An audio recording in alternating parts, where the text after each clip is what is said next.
ಭಗವನ್ನಾಮ ಸಂಕೀರ್ತನೆ ಈ ಕಾರ್ಯಕ್ರಮಕ್ಕೆ ಸ್ವಾಗತವನ್ನು ಕೋರ್ತಾ ಜ್ಞಾನಿಗಳೊಂದು ಮಾತು ಹೇಳಿದ್ದಾರೆ ಬಂಧುಗಳೇ. ನಾನು ನಾನೇ ನದಿರೋ ಎಲೆ ಮಾನವ ಕಕ್ಕಬಿಕ್ಕಿ ಕಾರವಾರ ಪಕ್ಕದಲ್ಲೈತೆ ಒನ್ನವಾರ ತರ ತರ ಜನ ಅವ್ರೆ ಬೆಂಗಳೂರಾಗ ಆಡೋ ಈಕರು ರಾಜಕೀಯ ಮಾಡ್ತಾರ ಮಂಡ್ಯ ಜಿಲ್ಲೆಯಾಗ. ಸರ್ ಇದು ಎಲ್ಲಿ ಹೋದ್ರೂ ನಾಮ ಇಟ್ಕೊಂಡೇ ಹೋಗೋದ ನೀವು? ಇಟ್ಕೋಬೇಕಲ್ಲ ಸರ್, ಖಾಲಿ ಹಣೆ ಬಿಟ್ರೆ ಇನ್ಯಾರು ನಾಮ ಇಟ್ಬಿಟ್ಟಾರ್ತಾರೆ ಅಂತ ಭಯ ಸರ್. ಈಗ ನಾವು ಕ್ರಿಕೆಟ್ ಬಗ್ಗೆ ಏನಾದ್ರು ಹರಿಕತೆ ಮಾಡ್ಬೋದಾ ಒಂದು ಚಿಕ್ಕದಾಗಿ? ಕ್ರೀಡಾಂಗಣ ತುಂಬಿ ತುಳುಕಾಡುತ್ತಿದೆ, ಕೊನೆ 2 ಎಸೆತಗಳಿಗೆ ಬೇಕಾಗಿದೆ 6 ರನ್ನುಗಳು. ಎಸೆತಂತ ಚೆಂಡು ವೇಗವಾಗಿ ಚಿಮ್ಮಿ ನೆಲದಲ್ಲಿ ಬಿದ್ದು ಚಿಮ್ಮಿ ಬರ್ತಾ ಇದೆ. ಆಗ ಭಾರತದ ಭವ್ಯ ರೂಪದಂತೆ ನಿಂತಿರುವಂತಹ ಬ್ಯಾಟ್ಸ್ಮನ್ ಮಂಡಿಯನ್ನು ನೆಲಕ್ಕೆ ಊರಿ ಒಂದು ಬಾರಿ ಹೊಡೆದಂತ ಚೆಂಡು ತೆಲುತ ಬರುತ್ತಲಿದೆ, ಚೆಂಡು ಆರುತ್ತ ಬರುತ್ತಲಿದೆ. ಯಾರ ಮಾತ ಕೇಳಿ ನೀ ಚೀಟಿ ಎತ್ತಿದೆ ಅಂತಂತಜ್ಜಿ.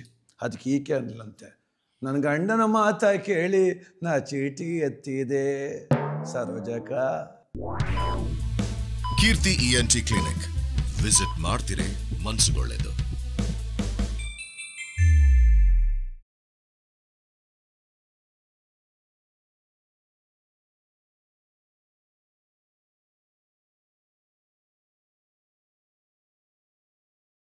ಎಲ್ರಿಗೂ ನಮಸ್ಕಾರ. ಖುಷಿ ಆಯಿತು ಕೀರ್ತಿ ENT ಕ್ಲಿನಿಕ್ಗೆ ವಿಸಿಟ್ ಮಾಡಿದ್ದಕ್ಕೆ.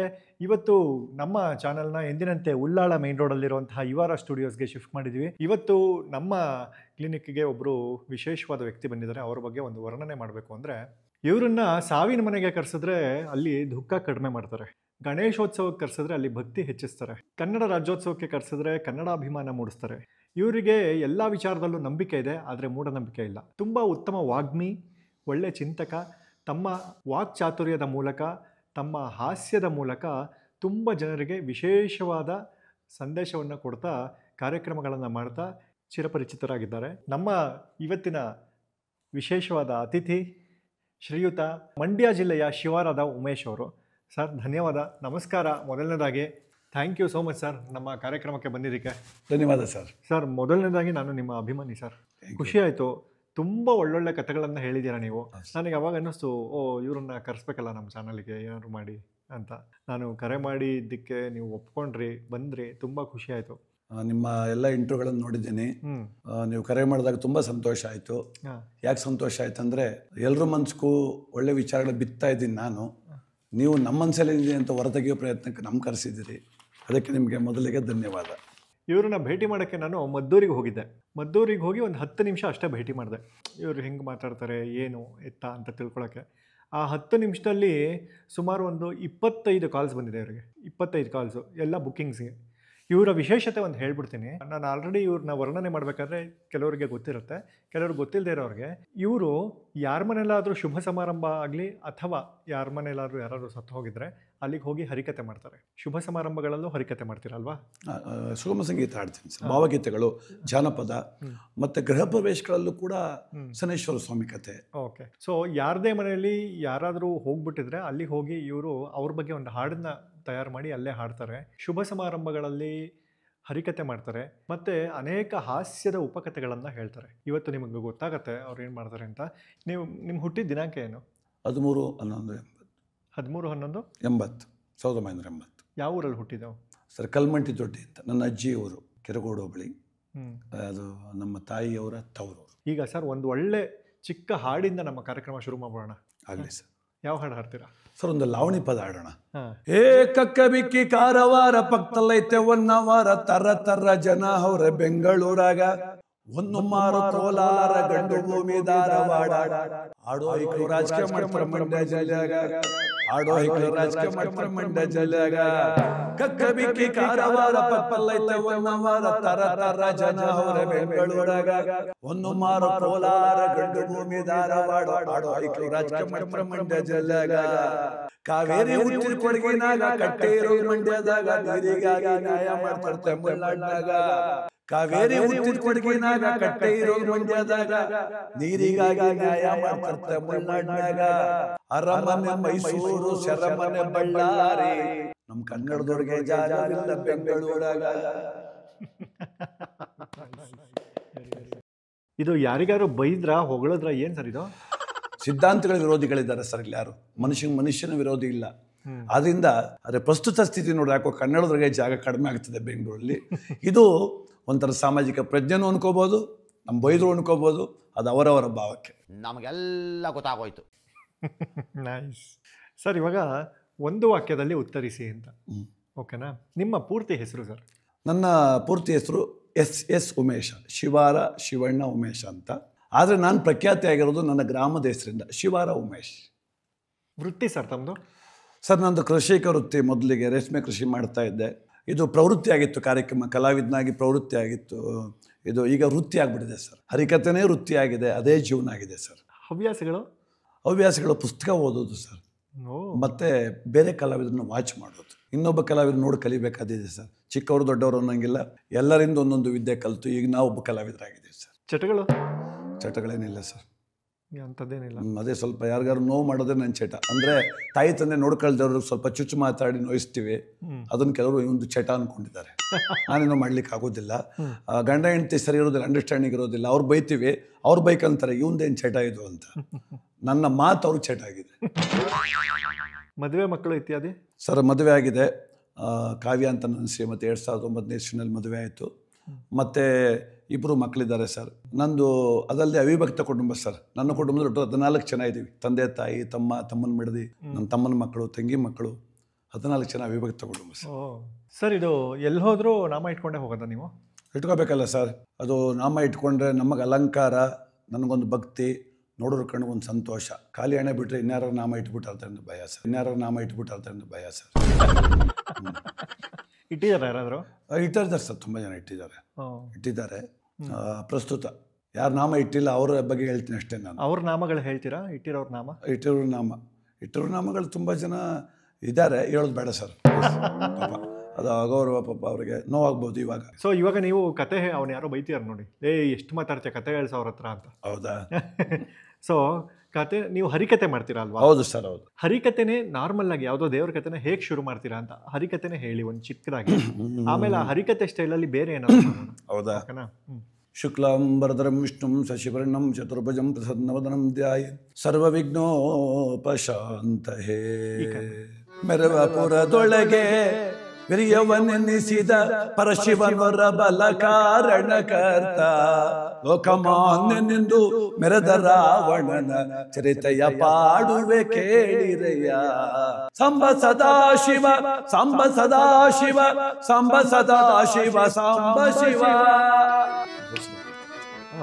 ಕೀರ್ತನಾರಂಭ ಕಾಲದಲ್ಲಿ ಮಹಾಗಣಪತಿಯನ್ನು ಪ್ರಾರ್ಥನೆ ಮಾಡಿ ನನ್ನ ಪೂಜ್ಯ ಗುರುಗಳಾದಂಥ ಕೀರ್ತಿಶೇಷರಾದಂಥ ಬೆಳಗೊಳ ನಾರಾಯಣದಾಸರನ್ನ ಮನದಲ್ಲಿ ಸ್ಮರಣೆ ಮಾಡಿಕೊಳ್ಳುತ್ತಾ, ಪ್ರಾಜ್ಞ ಮಹನೀಯರಾದ ತಮ್ಮೆಲ್ಲರಿಗೂ ಭಗವನ್ನಾಮ ಸಂಕೀರ್ತನೆ ಈ ಕಾರ್ಯಕ್ರಮಕ್ಕೆ ಸ್ವಾಗತವನ್ನು ಕೋರ್ತಾ, ಜ್ಞಾನಿಗಳೊಂದು ಮಾತು ಹೇಳಿದ್ದಾರೆ ಬಂಧುಗಳೇ. ನಾನು ನಾನೇ ನದಿರೋ ಎಲೆ ಮಾನವ. ಕೇಳ ಕರುಣಾನಂದ ಸರ್, ಇದು ಏನೋ ಒಂದು ಆನಂದ ನಿಜವಾಗ್ಲು. ಇದು ಎಲ್ಲರಿಗೂ ಬರಲ್ಲ. ಹೌದು ಸರ್. ಕಲೆ ಸಿದ್ಧಿಸ್ಬೇಕು, ಆಸಕ್ತಿ, ಪ್ರೀತಿ ಇರಬೇಕು, ನಂಬಿಕೆ ಇರಬೇಕು. ಹೌದು, ಕಲೆ ಕಲಿಬೇಕು, ಕಲಿದಷ್ಟೇ ಅಲ್ಲ ಸಿದ್ಧಿ ಆಗಬೇಕು. ಮತ್ತು ಅದಲ್ಲದೆ ಅದನ್ನು ಜನ ಒಪ್ಕೊಳ್ಬೇಕು. ತುಂಬಾ ಜನ ಹರಿಕತೆಯಲ್ಲಿ ಕೆಲವೊಂದು ಹಾಸ್ಯಗಳನ್ನ ಹೇಳ್ತಾರೆ, ಇತ್ತೀಚಿನಲ್ಲಿ ಟ್ರೆಂಡ್ ಆಗಿರೋದು ಕೆಲವೊಂದು ವಿಚಾರಗಳನ್ನ ಹೇಳ್ತಾರೆ. ಈಗ ನಾವು ಕ್ರಿಕೆಟ್ ಬಗ್ಗೆ ಏನಾದ್ರು ಹರಿಕತೆ ಮಾಡ್ಬೋದಾ ಒಂದು ಚಿಕ್ಕದಾಗಿ? ಮಾಡ್ಬೋದು ಸರ್, ಪ್ರಯತ್ನ ಮಾಡೋಣ. ದಯವಿಟ್ಟು ಮಾಡಿ. ಕ್ರೀಡಾಂಗಣ ತುಂಬಿ ತುಳುಕಾಡುತ್ತಿದೆ, ಕೊನೆ 2 ಎಸೆತಗಳಿಗೆ ಬೇಕಾಗಿದೆ 6 ರನ್ನುಗಳು. ಎದುರಾಳಿ ದಾಂಡಿಗೆ ಬರುತ್ತಿರುವಂಥ ಬಿರುಸನ್ನು ನೋಡಿ ಭಾರತೀಯ ಬ್ಯಾಟ್ಸ್ಮನ್ ಕ್ರೀಸ್ನಲ್ಲಿ ನಿಂತಿದ್ದಾರೆ. ಎಲ್ಲರ ಒಕ್ಕೊಲ್ಲ ಪ್ರಾರ್ಥನೆ ಏನು ಅಂದರೆ ಭಾರತ ಗೆಲ್ಲಬೇಕು ಅಂತೇಳಿ. ಬರ್ತಾ ಇದ್ದಾನೆ ಬೌಲರ್, ಹಾಗೆ ತಡ ತಡ ಧಾವಿಸಿ ಬಂದ ಬೌಲರು ಎಸೆದನು ಚೆಂಡನು ಬೇಗ. ಸಂಬ ಸದಾಶಿವ ಸಂಬ ಸದಾಶಿವ ಸಂಬ ಸದಾಶಿವ ಸಂಬ ಶಿವ. ಎಸೆದಂಥ ಚೆಂಡು ವೇಗವಾಗಿ ಚಿಮ್ಮಿ ನೆಲದಲ್ಲಿ ಬಿದ್ದು ಚಿಮ್ಮಿ ಬರ್ತಾ ಇದೆ. ಆಗ ಭಾರತದ ಭವ್ಯ ರೂಪದಂತೆ ನಿಂತಿರುವಂತಹ ಬ್ಯಾಟ್ಸ್ಮನ್ ಮಂಡಿಯನ್ನು ನೆಲಕ್ಕೆ ಊರಿ ಒಂದು ಬಾರಿ ಹೊಡೆದಂತಹ ಚೆಂಡು ತೆಲುತ ಬರುತ್ತಲಿದೆ, ಚೆಂಡು ಆರುತ್ತ ಬರುತ್ತಲಿದೆ, ಗಗನ ಮಾರ್ಗದಲ್ಲಿ ಬಿರುಸಿನಿಂದಲಿ ತೇಲುತ್ತ ಬರುತ್ತಲಿದೆ. ಎಲ್ಲರ ಒಕ್ಕೊಲ್ಲ ಪ್ರಾರ್ಥನೆ ಆ ಭಗವಂತನಿಗೆ ಕೇಳಿತು ಎಂಬಂತೆ ಆ ಚೆಂಡು ಜನರ ಮಧ್ಯೆ ಬಿದ್ದು 6 ರನ್ಗಳಾಗಿ ಮಾರ್ಪಟ್ಟಿದೆ. ಜಯವಾಗಲಿ ನಮ್ಮ ಭಾರತ. ಸೂಪರ್ ಸರ್ ನೀವು. ಈ ಥರದ್ದೆಲ್ಲ ಬೇರೆ ಬೇರೆ ಪ್ರಯತ್ನಗಳನ್ನು ಮಾಡಿದ್ದೀರಾ? ಮಾಡ್ತೀವಿ ಸರ್. ಆದರೆ ಏನಾಗುತ್ತೆ, ಹಾಸ್ಯವನ್ನು ಹಾಸ್ಯವಾಗಿ ತೊಗೊಳ್ಳಲ್ಲ ಕೆಲವರು. ಅದನ್ನೂ ಏನೋ ಸಂಕುಚಿತ ಭಾವನೆ, ನೀವೇಂದ್ರೆ ಹರಿಕಥೆನೇ ಹಾಳು ಮಾಡಿದ್ರಿ ಅಂತ. ಹರಿಕಥೆನ ಹಾಳು ಮಾಡಲಿಲ್ಲ. ಒಂದು ಸಾಹಿತ್ಯವನ್ನು ಕೆಡಿಸೋದು ಅಂದರೆ ಅದಕ್ಕೆ ಆ ಸಮಕಾಲೀನವಾದಂಥ ಔಚಿತ್ಯಪೂರ್ಣವಾದ ಸಾಹಿತ್ಯ ಹೇಳಿದ್ರೆ ಅದು ಹಾಳಾದ್ದಲ್ಲ. ಅಶ್ಲೀಲವಾದದ್ದು ಹೇಳಿದ್ರೆ, ಕೆಟ್ಟದ್ದನ್ನು ಹೇಳಿದ್ರೆ ಅದು ಮಾತ್ರ ಹಾಳು ಮಾಡಿದ್ರು ಅನ್ಕೋಬೇಕು. ಕೆಲವರಿಗೆ ಹಾಸ್ಯವಾಗಿ ಸ್ವೀಕಾರ ಮಾಡ್ಲಿಕ್ಕೆ ಬರೋಲ್ಲ ಸರ್. ಈಗಲೂ ಕೂಡ ಸಂಕುಚಿತ ಮನೋಭಾವನೆ, ಏನಾದ್ರು ಹಾಸ್ಯ ಮಾಡಿ, ಏನ್ರಿ ನೀವು ಹಾಸ್ಯ ಮಾಡ್ತೀರಿ ಅಂತ. ಹಂಗಾದ್ರೆ ಐಟಮ್ ಸಾಂಗ್ಗಳು ಅಂದರೆ ಸಂಗೀತಕ್ಕೆ ಅವಮಾನ ಅಲ್ವಾ ಸರ್? ಅಲ್ವಾ ಸರ್? ಗಣಪತಿ ಮುಂದೆ ಮೊನ್ನೆ ಗಣಪತಿ ಮೆರವಣಿಗೆ ಹೋಗ್ತಾ ಇದೆ ಸರ್. ನಾನು ಕಾರ್ನಿಲ್ಸ್ ನಿಂತಿದ್ದೀನಿ. ಗಣಪತಿ ಮುಂದೆ, ಗಣಪತಿ ಮೇಲೆ ಮಂಟಪದ ಮೇಲೆ ಕುಳಿತವ್ರೆ. ಮುಂದೆ ಹುಡುಗರು ಸುಳ್ಳೇ ಸುಳ್ಳು, ಈ ಭೂಮಿ ಮೇಲೆ ಎಲ್ಲ ಸುಳ್ಳು ಅಂತಾರೆ. ಗಣಪತಿ ಕಡೆ ಕೈ ತೋರಿಸಿ, ನೀನು ಸುಳ್ಳು ನಾನು ಸುಳ್ಳು ಅಂತಾರೆ. ಗಣಪತಿ ಏನು ಅನ್ಕೋಬೇಕು ಇವ್ರನ್ನ?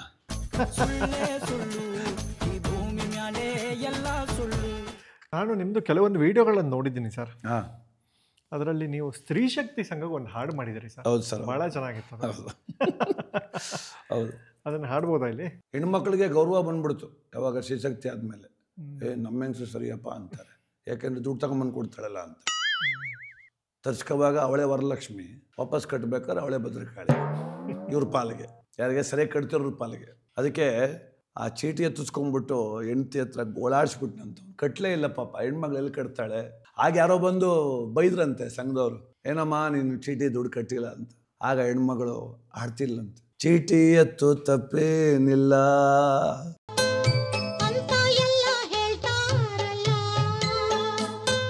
ಚೀಟಿ ಎತ್ಕೋ ತಪ್ಪೇನಿಲ್ಲ ಅಂತ ಎಲ್ಲರೂ ಹೇಳ್ತಾರಲ್ಲ.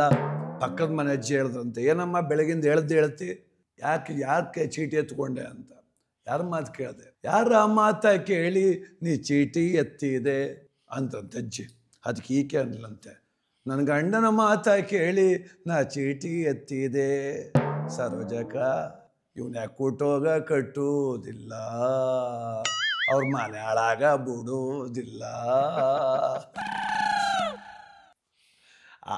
ಆ ನೋವುಗಳ ಕ್ರೋಢೀಕರಿಸಿ ಒಂದು ಹಲವಾರು ಗೀತೆಗಳನ್ನು ಮಾಡಿದೆ ಸರ್. ಬೇರೆ ಯಾವ್ಯಾವ ಗೀತೆಗಳು ಮಾಡಿದ್ರಿ? ಯಾವ್ಯಾವ ವಿಚಾರವಾಗಿ? ಕೆಲವು ಗೀತೆಗಳನ್ನು ಮಾಡಿದೆ. ಯಾವುದೋ ಈ ಆಪ್ತ ಮಿತ್ರ ಸಿನಿಮಾ ಬಂದಿತ್ತು, ಆ ಸಮಯದಲ್ಲಿ ಒಂದು ಗೀತೆ. ಮಗ ನೋಡಿ, 7ನೇ ಕ್ಲಾಸ್ ಓದೋ ಹುಡುಗ ಹುಡುಗಿಗೆ ಲವ್ ಲೆಟ್ರ್ ಬರೆದ್ಬಿಟ್ಟಿದ್ನಂತೆ. ಅಪ್ಪ ನೈಟು ಆಪ್ತ ಮಿತ್ರ ಸಿನಿಮಾ ನೋಡ್ಕೊಂಡು ಬಂದ್ಬಿಟ್ಟು ಟೆಂಟಲ್ಲಿ. ಅಪ್ಪಂಗೆ ಮರಾತಕ್ಕೆ ಬರಲ್ಲ. ಆ ಹುಡುಗಿಯರ ಅಮ್ಮ ಬಂದು ಇವ್ರ ಅಪ್ಪನ ಬೈದ್ಬಿಟ್ಟವಳೆ, ನಿನ್ನ ಮಗ ಏನೇ 7ನೇ ಕ್ಲಾಸ್ಗೆ ಹಿಂಗೆ ಕೆಲಸ ಮಾಡು ಎಲ್ಲ. ಅವನು ಅಂದ್ಬಿಟ್ಟು ಇವನು ಮನೇಲಿ ಒಂದು ಬಡಿಗೆ ತಗೊಂಡು ಹೋದ, ಮರಾತ್ ಕೂತ್ಕೊಂಡ್ಬಿಟ್ಟ ಅವನ ಮಗ. ಅವನು ಕರಿಬೇಕಲ್ಲ, ಅದಕ್ಕೆ ಒಂದು ಬಾಲ ಹೊಡೆದಿಲ್ಲ ಕಂಬಲ, ನಿನಗೆ ಇಟ್ಕೊಟ್ಟು ಬಟ್ಟೆ ಕೊಟ್ಟು ಸಾಕಿದ್ನಲ್ಲ, ನನ್ನ ಮಾನ ಮರ್ಯಾದೆಯ ಕಳ್ದೆ ಬಿಟ್ಲ, ಹಿಂಗಾದ್ರೆ ನನ್ನ ಮಗನೇ ತುಳಿದು ನೀನು ಸಾಯಿಸ್ಬಿಡ್ತೀಂಕಲ್ಲ ಬಾಲ, ಹೊಡೆದಿಲ್ಲ ಕಂಬಾಲ. ಒಂದು ಅವನೇಸ್ ಅಷ್ಟೇ, ಮಕ್ಕಳು ಹಂಗೆ ಮಾಡಬಾರ್ದು ಅಂತ. ಮತ್ತು ಕತೆ ಮಾಡುವಾಗ ಜನಗಳು ನಿದ್ದೆ ಮಾಡ್ತಿರ್ತಾರೆ, ಸ್ವಲ್ಪ ಅವ್ರನ್ನ ಎಚ್ಚರ ಮಾಡಬೇಕು. ಈ ಅನ್ನ ತಿನ್ನಿಸ್ಬೇಕಾದ್ರೆ ಮಗುಗೆ ತಾಯಿ ಒಂದಷ್ಟು ತುಪ್ಪ ಹಾಕಿ ಅದ್ರ ರುಚಿನಲ್ಲಿ ಅನ್ನ ತಿನ್ನಿಸ್ತಾಳಲ್ಲ, ಹಾಗೆ ಒಂದಷ್ಟು ಒಳ್ಳೆಯ ವಿಚಾರವನ್ನು ಹಾಸ್ಯದ ಮೂಲಕ ಮೂಡಿಸೋ ಪ್ರಯತ್ನ ಅಷ್ಟೇ. ಈ ಓಂ ಶಕ್ತಿ ಸಂಘದ ಬಗ್ಗೆ ನಿಮ್ಮ ಅಭಿಪ್ರಾಯ ಏನು? ಸರ್ ಪರವಾಗಿಲ್ಲ ಸರ್, ದೇವ್ರು ಮಾಡಲಿಕ್ಕೆ ಯಾರ್ದು ಅಬ್ಜೆಕ್ಷನ್ ಇಲ್ಲ. ಈಗ ನಾವೇನು ಆದಿಶಕ್ತಿ, ಪಟ್ಲದಮ್ಮ, ಮಾರಮ್ಮ, ಬೆಂಗಳೂರು ಹೆಣ್ಣಮ್ಮನ ಪೂಜೆ ಮಾಡ್ತೀವಿ, ಮೇಲ್ಮರುವತ್ತರಲ್ಲಿ ಓಂ ಶಕ್ತಿ ಇದೆ ಸರ್. ಹೋಗಲಿ, ಆದರೆ ಚಾಲೆಂಜ್ ಮಾಡ್ಕೊಂಬಿಟ್ಟವ್ರೆ. ಗಂಡಸೆಲ್ಲ ಅಯ್ಯಪ್ಪ ಸ್ವಾಮಿಗೆ ಹೋಯ್ತಾರೆ ಅಂತ ಹೆಂಗಸೆಲ್ಲ ಓಂ ಶಕ್ತಿಗೆ ಹೋಗಿ ಶುರು ಮಾಡ್ಕೊಂಬಿಟ್ರು. ಹೋಗಿದ್ದು ಬಂದರೂ ತೊಂದರೆ ಇಲ್ಲ, ಓಂ ಶಕ್ತಿಗೂ ಒಳ್ಳೆ ಭಜನೆ ಇದೆ. ಅದಾಡಬೇಕೋ ಬೇಡವೋ ಇವರು, Basappa bus Om Shakti bus, ಡ್ರೈವರಪ್ಪ driver Om Shakti driver ಅಂದರು. ಅಣ್ಣಮ್ಮನ ಮುಂದೆ ಕುಣಿದ್ರೆ ಅಣ್ಣಮ್ಮ ಒಳ್ಳೇದು ಮಾಡ್ತಾಳೆ, ಮಾರಮ್ಮನ ಮುಂದೆ ಕುಣಿದ್ರೆ ಮಾರಮ್ಮ ಒಳ್ಳೇದು ಮಾಡ್ತಾಳೆ. ಈ ಡ್ರೈವರ್ ಸುತ್ತ ಹುಚ್ಚು ಬಂದಂಗೆ ಕುಡ್ರೆ ಅವನೇನು ಮಾಡ್ತಾನೆ ಸರ್? ಬಸ್ ತಗೊಂಡೋಗಿ ಕಾಲು ಹೋಗ್ಬಿಟ್ಟವನಷ್ಟೇ.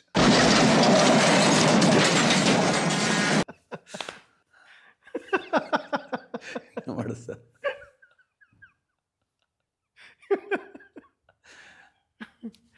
ಅವ್ರು ಹಿಂಗೆ ಬಸ್ಸಲ್ಲಿ ಆಡೋದ ಸರ್? ಅವರು ಭಜನೆ ಅಂತ ಅಲ್ಲ ಸರ್. ಈಗ ಭಜನೆ ಅಂದರೆ ಅಮ್ಮನ ಬಗ್ಗೆ ಆಡಬೇಕು. ಹೂವಾಗಿ ಒಲಿದು ಬಾರೆ ಓಂ ಶಕ್ತಿ, ಆವಾಗಿ ನಲ್ದು ಬಾರೆ ಇದೆ. ಇವ್ರು ಕರ್ಕೊಂಡು ಡ್ರೈವರ್ಗೆ ಹೇಳ್ತಾರೆ, ಬಸ್ಸಪ್ಪ ಬಸ್ಸೋ ಡ್ರೈವರಪ್ಪ ಬಸ್ಸೋ. ಅದಕ್ಕೆ ಅವನು ಪಾಪ ಅವನಿಗೆ ಅನ್ನಿಸ್ಬಿಡ್ತು, ಸೀದಾ ಕರ್ಕೊಂಡೋಗಿ ಎಲ್ಲರೂ ಕೆರೆಗೆ ಬಿಟ್ಬಿಟ್ಟು.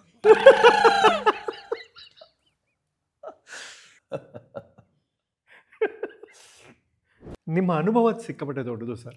ಹೌದು ಸರ್. ಯಾವಾಗ ಮನುಷ್ಯನಿಗೆ ಹೆಚ್ಚು ಅನುಭವ ಇರುತ್ತೆ ಅಥವಾ ಅಲ್ಲಿ ಸುತ್ತಮುತ್ತಲಿನ ಅಟ್ಮಾಸ್ಫಿಯರ್ನ ತುಂಬ ಅಬ್ಸರ್ವ್ ಮಾಡ್ತಾರೆ, ಗ್ರಹಿಸ್ತಾರೆ, ಹೌದು ಸರ್. ಅವರಿಂದ ಹಾಸ್ಯ ಹೆಚ್ಚಾಗಿ ಹುಟ್ಟುತ್ತೆ. ಹೌದು ಸರ್, ಖಂಡಿತ ಸರ್. ಸೊ ನಿಮ್ಮ ಅನುಭವದಲ್ಲಿ ಇತ್ತೀಚೆಗೆ ಮದುವೆ ಆಗ್ತಿರೋರು ಎಡುತ್ತಿರೋದೆಲ್ಲಿ?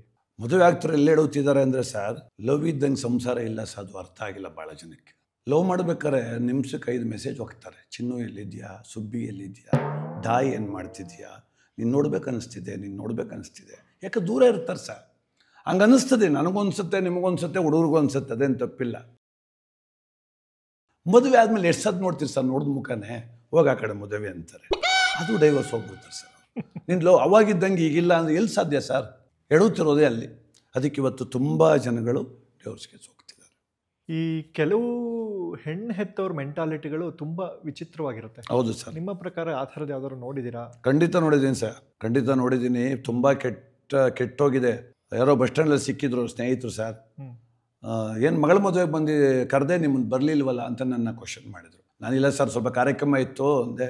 ಮತ್ತು ಆಯಪ್ಪನ ಹೇಳ್ದ, ಒಳ್ಳೆ ಮನೆ ಸಿಕ್ಬಿಡ್ತು ನನ್ನ ಮಗಳಿಗೆ ಅಂದ. ನಾನು ನಿಜವಾಗ್ಲೂ ಅಂದ್ಕೊಂಡೆ, ಒಳ್ಳೆ ಮನೆ ಅಂದರೆ ದೊಡ್ಡ ಮನೆ ಇರಬೇಕು, ಮನೆ ತುಂಬ ಜನ, ಆಸ್ತಿ ಎಲ್ಲ ಜಾಸ್ತಿ ಇರಬೇಕು, ಹುಡುಗ ಒಳ್ಳೆನಿರಬೇಕು, ದನ ಕರ ಎಲ್ಲ ನನ್ನ ಲೆಕ್ಕಾಚಾರ ಇದು. ಮತ್ತೆ ಕೇಳೇಬಿಟ್ಟೆ ಕೂತವಲ್ಲ, ಒಳ್ಳೆ ಮನೆ ಅಂದರೆ ಹೆಂಗೆ ಅಂದೆ.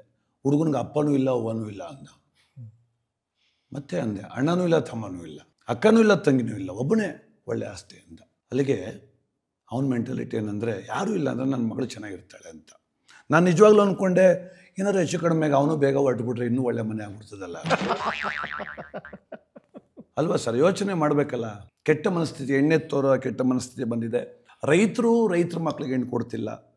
ನಾನು ತುಂಬ ಕಾರ್ಯಕ್ರಮದಲ್ಲಿ ಅದು ಹೇಳ್ತಾ ಇರ್ತೀನಿ, ರೈತರ ಮಕ್ಳಿಗೆ ಕೊಡು ಸರ್. ಸ್ಥಿತಿ ಒಂದು ನೋಡೋಕ್ಕೂ ತಪ್ಪಿಲ್ಲ ಸರ್. ನಮ್ಮ ಮಗಳು ಶ್ರೀಮಂತರ ಮನೆಗೆ ಹೋಗ್ಲಿ ಅನ್ನೋದು ಖಂಡಿತ ತಪ್ಪಿಲ್ಲ. ಅದು ಯಾರೋ ಎಲ್ಲರ ಭಾವನೆಯೂ ಇರುತ್ತೆ. ಆದರೆ ಸರ್ಕಾರಿ ಉದ್ಯೋಗದಲ್ಲೂ ಅಷ್ಟೇ ಸ್ಥಿತಿವಂತ ಅಂತ ಲೆಕ್ಕ ಆಗ್ತಿರಲ್ಲ. ಎಷ್ಟು ಜನ ಕೆಲಸ ಸಿಗುತ್ತೆ ಸರ್ ಸರ್ಕಾರಿ ಉದ್ಯೋಗ? ಈಗ ಸರ್ಕಾರಿ ಕೆಲಸದವ್ರಿಗಿಂತ ತರಕಾರಿ ಮಾಡೋರು ಜಾಸ್ತಿ ಬೆಟರ್ ಅಲ್ವ ಸರ್? ತರಕಾರಿ ಮಾರೋರು ಚೆನ್ನಾಗಿದ್ದಾರೆ, ಹರಿಕತೆ ಮಾಡೋ ನಾವು ಚೆನ್ನಾಗಿದ್ದೀವಿ ಸರ್. ಯಾರು ಕೌಶಲ್ಯ ಕಲ್ತರು ಅವ್ರದ್ದು ಸರ್ ಬದುಕಿನ ಮೇಲೆ. ಯಾರು ಗೌರ್ಮೆಂಟ್ ಕೆಲಸನೇ ತೊಗೋಬೇಕಂತ ಹೊರಟರು ಕಷ್ಟ ಆಗುತ್ತೆ. ಗೊತ್ತಿಲ್ಲ ಅವರಿಗೆ ಹೆಣ್ಮಕ್ಳು ಮನಸ್ಥಿತಿ ಬದಲಾವಣೆ ಮಾಡ್ಕೋಬೇಕು. ಸರ್ಕಾರಿ ಕೆಲಸದಲ್ಲೂ ಕೆಲವರು ತುಂಬ ಒಳ್ಳೊಳ್ಳೆ ಹುದ್ದೆಲಿರೋರು ತುಂಬ ನೀಟಾಗಿದ್ದಾರೆ ಸರ್. ಹೌದು ಸರ್, ಖಂಡಿತ ಇದ್ದಾರೆ. ಲಂಚ ತಗೊಳ್ಳದೆ ಎಥಿಕ್ಸ್ನ ಮೇಂಟೈನ್ ಮಾಡ್ಕೊಂಡಿದ್ದಾರೆ. ಹೌದು. ಬಟ್ ಕೆಲವ್ರಿಗೆ ಫಸ್ಟ್ ದುಡ್ಡು ಆಮೇಲೆ ಕೆಲಸ. ಹೌದು, ಎಸ್, ಅವ್ರಿಗಿಂತ ತರಕಾರಿ ಮಾರೋರು ನಿಜವಾಗ್ಲೂ ತುಂಬ ಚೆನ್ನಾಗಿದ್ದಾರೆ ಸರ್. ತುಂಬ ಚೆನ್ನಾಗಿ ಸರ್. 2-3 ದಿನ ಅಂಗಡಿ ಬಾಗಿಲು ಹಚ್ಬಿಟ್ಟು ಹೆಂಡತಿ ಕರ್ಕೊಂಡು ಹಬ್ಬಕ್ಕೆ ಹೋಗ್ತಾರೆ ಅವರು. ಇವ್ರು ಹೋಗಂಗಿಲ್ಲ ಸರ್. ಇವ್ರು ಲೆಟ್ರ್ ಬರೀಬೇಕು, ಅವ್ರು ರಜಾ ಕೊಡಬೇಕು. ಅಕಸ್ಮಾತ್ ಭಾಷೆ ಅವ್ರೇನು ರಜಾ ಕೊಟ್ಟಿಲ್ಲ ಅಂದರೆ ಅದು ಮತ್ತೆ ಮನೇಲಿ ಜಗಳ. ಈಗಿನ ಕಾಲದಲ್ಲಿ ದೇವರು ಅಂದರೆ ಏನು ಸರ್? ಹೆಂಗೆ ಸರ್? ಹಸಿದ ಹೊಟ್ಟೆಗೆ ಅನ್ನ, ನೊಂದ ಮನಸ್ಸಿಗೆ ಸಾಂತ್ವನ, ಒತ್ತರಿಸಿ ಬರುವ ಕಣ್ಣೀರು ಒರೆಸೋನೇ ದೇವರು ಸರ್. ಅದಲ್ಲದೆ ಒಂದು ರೂಪ ಇದೆ. ಏನಕ್ಕೆ ಗೊತ್ತಾ ಸರ್? ಹಬ್ಬ ಮಾಡಲಿಕ್ಕೆ, ಜಾತ್ರೆ ಮಾಡಲಿಕ್ಕೆ. ಆ 3 ನೀತಿಗಳು ಗೊತ್ತಿಲ್ಲ ಅಂದರೆ ಆ ವ್ಯಕ್ತಿ ದೇವ್ರ ಪೂಜೆ ಮಾಡೋ ಪ್ರಯೋಜನ ಇಲ್ಲ ಅಂತ ನಮ್ಮ ಭಾವ. ಆ ಸಮಯದಲ್ಲಿ ಸಹಕಾರ ಯಾರಿಗೂ, ನಾವೇನು 10 ಲಕ್ಷ ಸಾಲ ಮಾಡ್ಕೊಂಡಿದ್ದೀನಿ ಅಂದ ಕ್ಷಣಕ್ಕೆ ನಾನು ಕೊಡೋಕ್ಕಾಗಲ್ಲ. ಕೊನೆ ಪಕ್ಷ ಒಳ್ಳೆ ಮಾತಾಡ್ಬೋದಲ್ಲ, ಹಿಂಗೆ ಮಾಡಪ್ಪ ಸರಿ ಹೋಗ್ತದೆ ಅಂತ ಹೇಳ್ಬೋದಲ್ಲ, ಅದು ದೇವರು. ಆದರೆ ಏನಾಗಿದೆ ಅಂದರೆ, ಈಗ ಜನಗಳಿಗೆ ದೇವರು ಕಂಡ್ರೆ, ನಾನು ಗಮನಿಸ್ದಾಗೆ ದೇವರು ಕಂಡ್ರೆ ಭಕ್ತಿಗಿಂತ ಪ್ರೀತಿ ಜಾಸ್ತಿ ಸರ್. ದೇವ್ರ ಬಗ್ಗೆ ಲವ್ ಜಾಸ್ತಿ ಆಗಿದೆ, ನೀವು ಗಮನಿಸ್ಬೇಕು. ಯಾಕೆಂದರೆ ಮೊದಲೆಲ್ಲ ದೇವಸ್ಥಾನ ಕಂಡ್ರೆ ಹಿಂಗೆ ಕೈ ಮುಗಿತಿದ್ರು, ಈಗ ಕಿಸ್ಕೊಡು ಶುರುವಾಗಿ. ಈಗಿನ ಜನಕ್ಕೆ ದೇವ್ರ ಮೇಲೆ ಲವ್ ಜಾಸ್ತಿ ಆಗಿದೆ ಸರ್. ನಾವು ದೇವ್ರನ್ನ ನಂಬೋದಕ್ಕಿಂತ ದೇವ್ರು ನಮ್ಮನ್ನು ನಂಬೋದು ತುಂಬ ಇಂಪಾರ್ಟೆಂಟ್ ಆಗಿದೆ ಇವಾಗ. ಹೌದು, ಖಂಡಿತ. ನಾವೇನೋ ಲಂಚ ಕೇಳ್ಬಿಟ್ಟು ಬರ್ತೀವಿ. ಹೌದು. ನಮಗೆ ತುಂಬ ಜನಕ್ಕೆ ದೇವರಲ್ಲಿ ಏನು ಕೇಳ್ಕೋಬೇಕು ಅಂತಾನೆ ಗೊತ್ತಿಲ್ವ. ಹೌದು ಸರ್, ಖಂಡಿತ. ಓದೋರೆಲ್ಲ ಹಣ ಕೊಡು, ಆಸ್ತಿ ಕೊಡು, ಐಶ್ವರ್ಯ ಕೊಡು ಅಂತಾರೆ. ನೆಮ್ಮದಿ ಕೊಡು ಅಂತ ಒಬ್ರು ಕೇಳ್ತಿಲ್ಲ ಸರ್. ನೆಮ್ಮದಿ ಅನ್ನೋದು ಒಂಥರ ಪ್ಯಾಕೇಜ್ ಇದ್ದಂಗೆ, ದೀಪಾವಳಿ ಬೋನಸ್ ಇದ್ದಂಗೆ. ಅದೊಂದು ಕೇಳಿದ್ರೆ ಎಲ್ಲ ಬರ್ತಿತ್ತು. ದೇವ್ರಿಗೆ ವಂಚನೆ ಮಾಡ್ತಾರೆ ಸರ್, ದೇವ್ರಿಗೆ ವಂಚನೆ ಮಾಡ್ತಿದ್ದಾರೆ. ಒಂದು ದೇವಸ್ಥಾನದಲ್ಲಿ ಕೆಲಸಗಾರ ಸಂಖ್ಯೆ ಕಡಿಮೆ ಇತ್ತಂತೆ, ಅದಕ್ಕೆ ಒಂದು ಲಡ್ಡು ಡಬ್ಬಿ, ಒಂದು ಕಲ್ಸಕ್ಕರೆ ಡಬ್ಬಿ ಇಟ್ಟಿದ್ರಂತೆ. 2 ಇಟ್ಟಿದ್ರಂತೆ. ಈ ಬಂದು ಜನ ಏನು ಮಾಡೋದು, ಒಂದೊಂದು ತಗೊಳ್ಳಿ ಅಂತ ಇದ್ದರೆ ಇವರು 3 ಎತ್ತು ಕವರ್ಗೆ ಹಾಕೊಂಡು ಹೋಗೋದು ಲಡ್ಡು. ಕೊನೆಗೆ ಆ ದೇವಸ್ಥಾನದ ವ್ಯವಸ್ಥಾಪಕ ಒಂದು ಬೋಲ್ಡ್ ಬರೆದು ಹಾಕಿದ್ದು, ದಯಮಾಡಿ ಒಂದೊಂದೇ ಲಡ್ಡು ತೆಗೆದುಕೊಳ್ಳಿ, ದೇವರು ನಿಮ್ಮ ಲಡ್ಡು ತೆಗೆದುಕೊಂಡು ನೋಡ್ತಿದ್ದಾನೆ ಅಂತ. ಅದಕ್ಕೆ ಇನ್ನೊಬ್ಬ ಪಕ್ಕದಲ್ಲಿ ಬರ್ದಂತೆ, ಲಡ್ಡು ಒಂದೊಂದೇ ತಗೊಳ್ಳಿ, ಕಲ್ಸಕ್ಕರೆ ಎಷ್ಟು ಬೇಕಾದ್ರೆ ತಗೊಳ್ಳಿ, ಯಾಕೆಂದರೆ ದೇವರು ಲಡ್ಡು ನೋಡ್ತಾ ಕೂತವನೇ. ಪ್ರಳಯಾಂತಕ ಪ್ರಪಂಚ ಆಗ್ಬಿಟ್ಟಿದೆ ಈಗ. ನಿಮಗೆ ದೃಷ್ಟಿ ಆಗುವಂಥದ್ದು ಒಂದು ವಿಷಯ ಇದೆ ಇವಾಗ. ಅದೇನಂದರೆ, ನಾನು ಹೇಳಿದ್ನಲ್ಲ, ನಾನು ಇವ್ರನ್ನ ಭೇಟಿ ಮಾಡೋಕ್ಕೆ ಹೋದಾಗ 10ರಿಂದ 15 ನಿಮಿಷ ಮಾತಾಡಿರ್ಬೋದು ಅಷ್ಟೇ ಅಲ್ವಾ ನಾವು? ಹೌದು ಸರ್, ಹೌದು. ಆ 15 ನಿಮಿಷದಲ್ಲಿ ಒಂದು 150 ಕಾಲ್ಸ್ ಬಂದಿದೆ ಅವರಿಗೆ. ಇವ್ರು ನನ್ನ ಹತ್ರ ಮಾತಾಡೋದಕ್ಕಿಂತ ಫೋನಲ್ಲಿ ಮಾತಾಡಿದ್ದೆ, ಆ ಡೇಟ್ ಇಲ್ಲ, ಈ ಡೇಟ್ ಇದ್ದೀನಿ, ಇದು ಓಕೆ ಅದು ಓಕೆ, ಬರೀ ಇದೇ ಹೇಳ್ತಾರೆ. ಆಮೇಲೆ ಒಂದು 5 ನಿಮಿಷ ಟೈಮ್ ಕೊಟ್ಟರು ನನಗೆ. ಆಮೇಲೆ ನನಗೆ ಯಾವ ಡೇಟು ಅಂತ ಫಿಕ್ಸ್ ಮಾಡಿದಾಗ ಅವಾಗ ಹಿಂಗೆ ತೋರಿಸೋರು ಹಿಂಗೆ ಕ್ಯಾಲೆಂಡರ್. ನನಗೆ ಓ ಅಂತ, ನಮ್ಗೊಂದ್ಸಲಿ ನಿಮ್ಮ ಮೊಬೈಲ್ ಕ್ಯಾಲೆಂಡರ್ ಕೊಡಿ ಸರ್. ಇಲ್ಲಿ ನೋಡಿ, ಈ ಡೇಟ್ಸಲ್ಲಿ ಎಲ್ಲ ಏನೇನಾಗಿದೆ ಇದೆಲ್ಲ ಬುಕ್ ಆಗಿರೋದು. ಇದು ಈ ತಿಂಗಳು ನೋಡಿ, ಇವಾಗಲೂ ಕಾಲ್ಸ್ ಬರ್ತಾನೆ ಇದೆ. ಕಟ್ ಮಾಡ್ತೀನಿ ಸರ್. ಕಟ್ ಮಾಡಿ ಸರ್. ಅಣ್ಣ ಆಮೇಲೆ ಬರ್ತಾರಣ್ಣ. ಇಲ್ಲಿ ನೋಡಿ, ಇದು ಮುಂದಿನ ತಿಂಗಳದು, ಇದು ಮುಂದಿನ ತಿಂಗಳದು. ಈ ಥರ ನಾವು ಯಾವ್ದಾದ್ರು ತುಂಬ ಒಳ್ಳೆ ಮೂವಿ ಬಂದಾಗ ಬುಕ್ ಮೈ ಶೋನಲ್ಲಿ ಟಿಕೆಟ್ಸ್ ಬುಕ್ ಮಾಡಿದ್ರೆ ಸೀಟ್ಗಳು ಸಿಗಲ್ವಲ್ಲ, ಹಂಗೆ ಇವರು ಡೇಟ್ಗಳು ಸಿಗಲ್ಲ ಇಲ್ಲಿ. ಸೊ ನನಗಂತೂ ನಿಜವಾಗ್ಲೂ ಖುಷಿ ಆಯಿತು. ಈ ತಿಂಗಳು ಪೂರ್ತಿ ನೋಡಿ, ಈ ತಿಂಗಳು ಪೂರ್ತಿ ಇದಾಗಿದೆ, ಮುಂದಿನ ತಿಂಗಳೂ ಇದೆ, ಅಕ್ಟೋಬರು ನವಂಬರು ಪೂರ್ತಿ ಆಗೋಗಿದೆ. ಡಿಸೆಂಬರ್ಗೆ ಒಂದೆರಡು ಡೇಟು ಜಾಗ ಖಾಲಿ ಇದೆ ಅಷ್ಟೇ. ಅದು ಇನ್ಕಮ್ ಟ್ಯಾಕ್ಸ್ ರೈಡ್ ಮಾಡೋಕೆ ಒಂದು ಡೇಟ್ ಇದೆ. ಅಲ್ಲಲ್ಲಲ್ಲಲ್ಲಲ್ಲ ಅದು ಬಿಟ್ಟರೆ ಎಲ್ಲನೂ ಫಿಲ್ ಆಗಿಬಿಟ್ಟಿದೆ. ಬಟ್ ನಿಜವಾಗ್ಲೂ ಸರ್ ಹೀಗೆ ಆಗಲಿ, ಖುಷಿ ಆಯಿತು ನನಗೆ. ನಿಮಗೆ ಕಾಲ್ ಮಾಡ್ತಾರಲ್ಲ, ಸೊ ಆ ಕಾಲ್ ಮಾಡಿದಾಗ ಆಗೋವಂಥ ಕೆಲವೊಂದು ಹಾಸ್ಯ ಪ್ರಸಂಗಗಳಿರುತ್ತೆ. ತುಂಬ ಸರ್, ತುಂಬ ಇದ್ದಾವೆ. ವಿಚಿತ್ರವಾದ ಕಾಲ್ಗಳು ಎದುರಿಸ್ತಿದ್ದೀನಿ ನಾನು ಫೋನ್ಗಳನ್ನ. ಅದರಲ್ಲೂ ರಾತ್ರಿ 10 ಗಂಟೆ ಮೇಲೆ ಬರೋ ಫೋನ್ಗಳೇ ಭಾಳ ಚೆನ್ನಾಗಿರ್ತವೆ. ಅವ್ರು ಯಾವುದೋ ಗುಂಗಲ್ಲಿರ್ತಾರೆ. ಕೆಲವು ಸಾರ್ ನಿಮ್ಮ ಸಾಂಗ್ ಕೇಳಿದೆ ಸರ್ ತುಂಬ ಖುಷಿ ಆಯಿತು ಅಂತಾರೆ, ನೋವು ಮರೆಯಾಯಿತು ಅಂತಾರೆ. ಕೆಲವರು ಸರ್ ನಿಮ್ಮ ಸಾಂಗ್ ಕೇಳಿ 98 ಹೊಡೆದ್ರೆ ಒಂದು ಕ್ವಾಟ್ ಹೊಡೆದಂಗೆ ಆಯ್ತದೆ ಸರ್ ಅಂತಾರೆ. ಒಂದು ವಿಚಿತ್ರವಾದ ಫೋನ್ ಬಂತು ನನಗೆ 10:30 ರಾತ್ರಿಲಿ. ಮೊದಲು ಫೋನ್ಪೇಗೆ ಒಂದು 500 ರೂಪಾಯಿ ಅಮೌಂಟ್ ಬಂತು. ಯಾವ್ದು ಅಂತ ನೋಡ್ತಿದ್ದೆ, ಅಷ್ಟೊತ್ತಿಗೆ ಅದೇ ನಮ್ಮ ಮನೇಲಿ ಫೋನ್ ಬಂತು. ಹಣ ಹಾಕಿದ್ರೆ ಮಾತಾಡಬೇಕಲ್ಲ, ಯಾರಪ್ಪ ನೀವು ಸರ್, ಅದು 500 ರೂಪಾಯಿ ಅಮೌಂಟ್ ಮಾಡಿ ಹೇಳಿ ಅಂದೆ. ಸರ್ ಏನಿಲ್ಲ, ಸ್ವಾಮಿ ಅಂತ ತಿರ್ಕೊಂಡ್ಬಿಟ್ಟಿದ್ದಾರೆ ಸರ್, ದಯಮಾಡಿ ಒಂದು ಆಡಬೇಕು ಅಂದರು. ನೋಡಪ್ಪ, ಏನು ಇನ್ಸ್ಟ್ರೂಮೆಂಟ್ ಇಲ್ಲ, ಏನಿಲ್ಲ, ಹೆಂಗೆ ಆಡೋದು ಅಂದೆ. ಸರ್ ಸುಮ್ಮನೆ 2 ಲೈನ್ ಸರ್ ಪ್ಲೀಸ್ ಸರ್, ದಯಮಾಡಿ ಇಲ್ಲ ಅಂದ್ಬಿಡಿ ಸರ್ ಅಂತ ಒಳಗೆ ಶುರು ಮಾಡಿದ್ರು. ಕೊನೆಗೆ ನಾನು 4 ಜನರ ಹೆಗಲಲ್ಲಿ ಮಂಡ್ಯದ ಬೀದಿ ಬೀದಿಯಲ್ಲಿ ಯಾರದಪ್ಪ ಮೆರವಣಿಗೆ, ಸ್ವಾಮಿಯವರ ಮೆರವಣಿಗೆ ಅಂತೆಲ್ಲ ಆಡಿದೆ ಸರ್. ತುಂಬ ಚೆನ್ನಾಗಿ ಆಡಿದ್ರಿ ಸರ್ ಅಂದರು. ನಾನಂದೆ, ಸ್ವಾಮಿಗೆ ಹೆಂಡ್ತಿ ಮಕ್ಕಳು ಅಂದೆ. ಅವ್ರಿಗೇನು ಸರ್ ಗುಂಡ್ಕಲ್ಲಂಗೆ ಅವರೇ ಅಂದೆ. ಏನಾಗಿತ್ತು ಸ್ವಾಮಿಗೆ ಅಂದೆ. ಏನಾಗದೆ, ನಾನೇ ಸ್ವಾಮಿ ಅಂತಾನೆ, ನಾನೇ ಸ್ವಾಮಿ ಅಂತಾನೆ. ಅಯ್ಯೋ ನಿನಗೆ ಇದ್ಯಾಕಯ್ಯ ಅಂದೆ. ಇರಲಿ ಬನ್ನಿ ಸರ್, ನಾನು ಸತ್ತೋದ್ಮೇಲೆ ನೀವು ಮಾಡಿದ್ರೆ ಕೇಳಿಸ್ಕೊಳಕ್ಕಾಯ್ತದೆ, ಅದಕ್ಕೆ ನಾನೇ ಕೇಳಿಸ್ಕೊಂಡೆ ಅಂದ. ಈ ಥರ ಎಲ್ಲ ವಿಚಿತ್ರವಾದ ಜನಗಳಿದ್ದಾರೆ ಸರ್. ನಂಗೆ ಸಖತ್ ಇಷ್ಟ ಆದ ಸ್ವಾಮಿ. ಹೌದಾ? Okay sir. ರಾಜಕಾರಣಿಗಳ ಬಗ್ಗೆ ನಿಮ್ಮ ಅಭಿಪ್ರಾಯ ಏನು? ರಾಜಕಾರಣಿಗಳ ಬಗ್ಗೆ ಅಭಿಪ್ರಾಯ ಇದೆ ಸರ್, ಈಗಲೂ ಕೂಡ ಇದ್ದಾರೆ. ಅದೇ ಯಾಕೋ ಪ್ರಾಮಾಣಿಕತೆಗಳ ಸಂಖ್ಯೆ ಕಡಿಮೆ ಆಗ್ತಿದೆ. ಮೊದಲು ತಾವು ಮಾಡೋ ಕೆಲಸಕ್ಕೆ ಗೌರವವನ್ನು ಪಡ್ಕೊಳ್ತಾ ಇದ್ರು ರಾಜಕಾರಣಿಗಳು. ಈಗ ದುಡ್ಡು ಸಂಪಾದನೆ ಮಾಡಿಕ್ಕೆ ಒಂದು ಗೌರವನೇ ಕೊಂಡ್ಕೊಳ್ತಾವ್ರೆ. ಅಣ್ಣಂಗೆ ಯಾಕೆ ಸನ್ಮಾನ ಅಂದರೆ ಸಂಜೆಲ್ಲ 50 ಕೊಟ್ಟವ್ರೆ ಅದಕ್ಕೆ ಅಂತಾರೆ. ಮಂಡ್ಯದಲ್ಲಿ ಒಂದು ಕಾರ್ಯಕ್ರಮ ಆಯ್ತು ಮೊನ್ನೆ. ಮಾಜಿ ಜಿಲ್ಲಾ ಪಂಚಾಯತ್ ಮೆಂಬರು ಸ್ಟೇಜ್ ಬಂದು ಕುಳಿತುಕೊಂಡ್ರು ಸರ್. 30 ಜನ ಲೈನಾಗಿ ನಿಂತ್ಕೊಂಡ್ಬಿಟ್ಟವ್ರು, ಹೂನಾರು ಹಿಡ್ಕೊಂಡು. ಅಣ್ಣ ಬಂದ, ಅಣ್ಣ ಬಂದ, ಅಣ್ಣ ಬಂದ, ನೆಗದ 30 ಜನ ಕೂತ್ಗೆ ಹಾಕ್ಬಿಟ್ರು ಹಾರ. ಅವ್ನಿಗೆ ಅದೇನು ಆಸೆನೋ, ಒಂದು ಕೂತ್ಗೆಯನ್ನು ತೆಗಿಲ್ಲ, ಹಂಗೆ ಗೋಡೆ ಹೊರ್ಕೊಂಡು ಕೂತವನೆ. ಯಾರೋ ಅಜ್ಜಿ ಬಂದವಳು ಲಬಲ ಬಲಬ ಅಂತ ಬಾಯ್ ಬಿಡ್ಕೊಂಬಿಟ್ರು. ಯಾಕೆ ಅಜ್ಜಿ ಅಂದರೆ, ಇವಾಗ ಬಂದು ಆಗಲೇ ಸತ್ತೋಗ್ಬಿಟ್ಟವನೆ ಅಂತ. ನಿಂಗೆ ಬುದ್ಧಿ ಅಲ್ವಾ, ಅವ್ನು ಪಾಪ ಆಸೆಗೆ ಹಾಕೋ ಕೂತವನೆ ಅಂತ. ಕುತ್ತಿಗೆಲ್ಲಿ 30 ಹೂನಾರ ಇತ್ತು, ಮುಖದಲ್ಲಿ ಒಂದು ಇಷ್ಟು ಸಂತೋಷ ಇಲ್ಲ. ಆ ಪಕ್ಕದಲ್ಲಿ ಕೂತವ್ರು ಕೇಳಿದ್ರು, ಏನು ಸರ್ ನೀವು 30 ಹೂನಾರ ಹಾಕೋ, ಸ್ವಲ್ಪ ನಗರಿ ಅಂದ. ಅದು ಕ್ಯೂ ಹೇಳ್ದ, ಬಾಯಿ ಮುಚ್ಕ ಕೂತ್ಗಳೇ, ಸಂಜೆಲೆ 50 ಜನ ಕಾಸು ಕೊಟ್ಟಿದ್ದೀನಿ, 20 ಜನ ಎಲ್ಲಿ ಹೋದ್ರು ಅಂದ ಅವನು. ಅಂದರೆ ಕಾಸು ಕೊಟ್ಟು ಸನ್ಮಾನ ಮಾಡಿಸ್ಕೊಳ್ಳೋರ ಸಂಖ್ಯೆ ಜಾಸ್ತಿ ಆಗ್ತಿದೆ. ಕೆಟ್ಟದ್ದು ಮಾಡು ಜೈಕಾರ ಹೇಳೋಕೆ ಜನ ಕರ್ಕೊಂಬರೋ ಸಂಖ್ಯೆ ಜಾಸ್ತಿ ಆಗ್ತಿದೆ. ಜಾತಿಯನ್ನು ಅತ್ಯಂತ ಪ್ರಬಲಾಸ್ತ್ರವಾಗಿ ಬಳಸೋಕೆ ಎಲ್ಲರೂ ಪ್ರಾರಂಭ ಮಾಡಿಬಿಟ್ರು ಸರ್. ಯಾವ ಜಾತಿ ನಿರ್ಮೂಲನೆ ಮಾಡಬೇಕಿತ್ತೋ ಅವರೇ ಜಾತಿ ಹೆಸರು ಹಿಡ್ಕೊಂಡು ಕೂತವ್ರೆ. ವಿಪರ್ಯಾಸ. ಒಟ್ಟು ಪ್ರಪಂಚ ಪೂರ್ತಿ ಕಾಸು ಕಾಸು ಕಾಸು. ಖಂಡಿತವಾಗಿ ಸರ್, ಖಂಡಿತವಾಗಿ ಕಾಸು ಕಾಸು ಕಾಸು. ಎಲ್ಲರೂ ಅದರಿಂದನೇ ಬಿದ್ದವ್ರೆ. ನಾವು ಹೇಳೋಕ್ಕೆ ಹೋದರೆ ನಿಮ್ಗೇನು ಕಾಸು ಪಡುವ ಕತೆ ಮಾಡಿದ್ಮೇಲೆ ನನ್ನೇ ಕೇಳ್ತಾರೆ. ಮೊನ್ನೆ ಯಾರೋ ಫೋನ್ ಮಾಡ್ದೆ ಪುಣ್ಯಾತ್ಮ, ಸರ್ ತುಮಕೂರು ಒಂದು ಸರ್ ನಿಮ್ಮ ದೊಡ್ಡ ಅಭಿಮಾನಿ ಸರ್, ನಾನು ನಿಮ್ಮ ಸಾಂಗೆಲ್ಲ ಕೇಳಿದ್ರೆ ಕಣ್ಣಲ್ಲಿ ನೀರು ಬರುತ್ತೆ ಅಂದೆ ಸರ್. ಸಂತೋಷ ಕಣಪ್ಪ ಅಂದೆ. ಒಂದು ತೊಂದರೆ ಆಗ್ಬಿಟ್ಟಿದೆ ಸರ್ ಅಂದ. ಏನು ಅಂದೆ, ನಮ್ಮ ತಾಯಿ ಕರ್ಕೊಂಡು ಹಾಸ್ಪಿಟ್ಲಿಗೆ ಮುಂದೆ ಪೆಟ್ರೋಲ್ ಖಾಲಿ ಆಗ್ಬಿಟ್ಟಿದೆ ಸರ್, 300 ರೂಪಾಯಿ ಫೋನ್ಪೇ ಮಾಡಿ ಅಂದ. ನಾನು ಇಲ್ಲ ಕಣೆ ಅಂದೆ. ಮತ್ತೆ ಎಲ್ಲಿ ಕೇಳ್ತೀಯ, ನೀನೇ ಧರ್ಮ ಮಾಡಲ್ಲ ಅಂತಾನೆ ಸರ್. ಏನು ಮಾಡುವ ನಾವು, ಪ್ರಪಂಚ ಹಿಂಗಿದೆ ಈಗ. ಅಂಥವ್ರಿಗೆ ಅಂತಾನೆ ನಮ್ಮಲ್ಲಿ ಒಂದು ನಿಧಿ ವೃದ್ಧಿ ಫಿನಾನ್ಷಿಯಲ್ ಅಡ್ವೈಸರ್ಸ್ ಅಂತ ಇದ್ದಾರೆ ಸರ್. ಯಾರ್ಯಾರಿಗೆ ಹಣದ ಅವಶ್ಯಕತೆ ಇದೆ, ಅವರು ಎಲಿಜಿಬಲ್ ಇದ್ದಾರೆ, ಅವ್ರಿಗೆ ಅರ್ಹತೆ ಇದೆ ಅನ್ನೋರಿಗೆ ನಿಧಿ ವೃದ್ಧಿ ಫೈನಾನ್ಷಿಯಲ್ ಅಡ್ವೈಸರ್ಸ್ ಅಂತ ಇದ್ದಾರೆ ಸರ್. ಸರಿ. ಅವ್ರ ಸ್ಪೆಷಾಲಿಟಿ ಏನಂದರೆ ಅವ್ರಿಗೆ ಒಂದು 100+ ಬ್ಯಾಂಕ್ಗಳು ಟೈಅಪ್ ಇದೆ, ಮತ್ತು ಸುಮಾರು 20ಕ್ಕಿಂತ ಹೆಚ್ಚು ವೆರೈಟಿ ಲೋನ್ಗಳನ್ನು ಕೊಡಿಸ್ತಾರೆ ಅವರು. ಓಕೆ.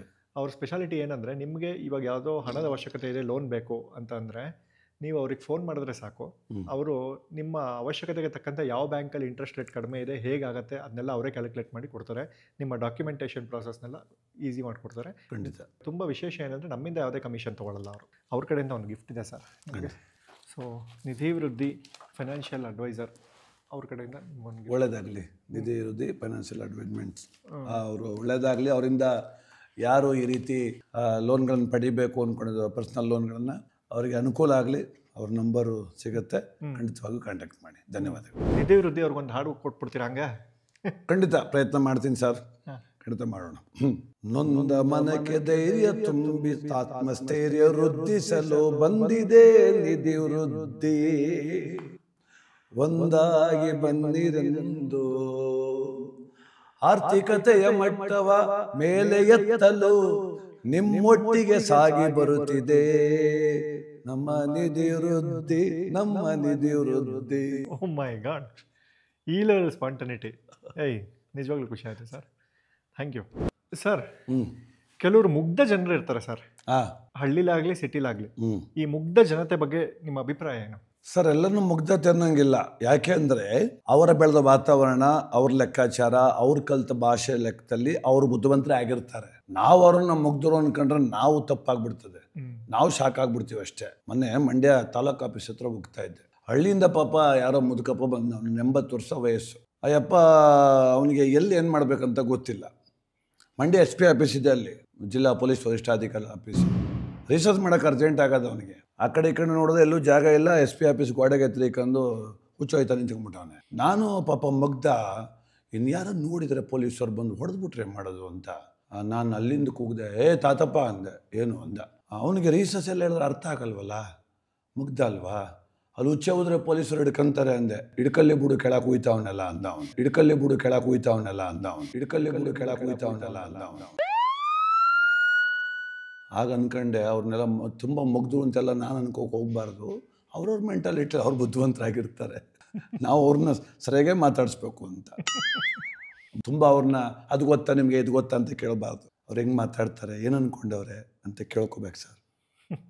ಅದು ನಮ್ಮ ಮಾತು, ನಾವು ಆಡೋ ಮಾತಲ್ಲಿರುತ್ತೆ. ಹೌದು ಸರ್. ಇತ್ತೀಚೆಗೆ ನಾನು ಡೈಲಾಗ್ ರೈಟರ್ಸ್ನ, ನಮ್ಮ ಇಂಡಸ್ಟ್ರಿಯ ಡೈಲಾಗ್ ರೈಟರ್ಸ್ನೆಲ್ಲ ಕರೆದಾಗ ನಮ್ಮ ಮಾಸ್ತಿ ಅವರು ಡೈಲಾಗ್ ರೈಟರು ಇದೇ ಥರದ್ದು ಒಂದು ಪ್ರಸಂಗ ಬಂತು.